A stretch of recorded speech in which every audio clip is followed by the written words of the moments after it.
guru-guru yang lain. Silakan Pak Budi.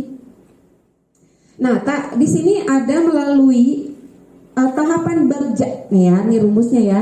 Dalam inquiry apresiatif B-nya itu buat pertanyaan utama. Jadi kita buat dulu pertanyaan utama. Praktik baik apa sih yang mau kita buat?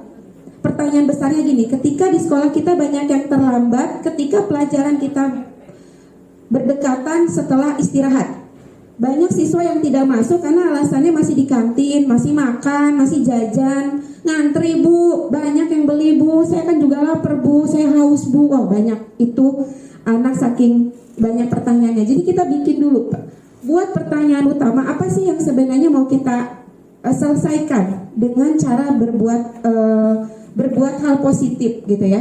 Misalnya banyak yang terlambat ketika masuk pelajaran kita yang berdekatan dengan istirahat.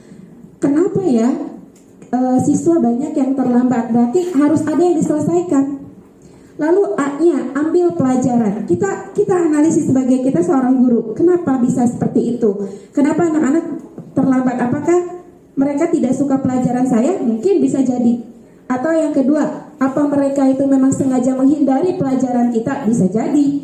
Atau yang ketiga, bisa jadi karena memang betul mereka masih mengantri di kantin. Jadi kita harus melihat dulu ya, kita ambil pelajarannya dulu kenapa sampai anak terlambat. Lalu G-nya, gali mimpi bersama. Di sini kita bermimpi agar siswa kita bisa berubah untuk tidak telat lagi pelajaran kita. Jadi kita bermimpi dulu nih, anak-anak kita bisa berubah. Dengan cara apa? Dengan cara kita nanti melakukan praktik baik gitu ya kepada siswa, bagaimana merubah hal itu. Lalu J-nya, jabarkan rencana. Kita rencanakan dimulai dari mana dulu nih? Oh, kita mulai kesepakatan kelas. Ketika nanti kita masuk di jam pelajaran ini akan beda dengan kita masuk yang mungkin pagi yang tidak berbarengan dengan istirahat. Jadi kita bikin kesepakatan kelas nih dengan anak yang memang jam kita istirahat. Kita jabarkan rencana kita, gimana nih enak kan kalau kita ada kesepakatan kelas 5 menit atau 10 menit ibu tunggu ketika kalian masih di kantin. Nah, hal seperti itu juga bisa jadi hal baik untuk teman-teman guru yang memang jamnya ketika di istirahat. Lalu atur eksekusi. Eksekusi ini yang mau mulai kapan? Ketika rencana kesepakatan itu sudah dimulai, maka mau disepakati kapan?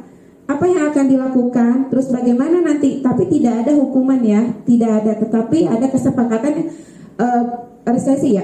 Jadi bukan hukuman yang kita hanya menghukum anak ketika anak salah, tapi anak gak tahu kalau ada hukuman itu gitu loh. Jadi jangan sepihak.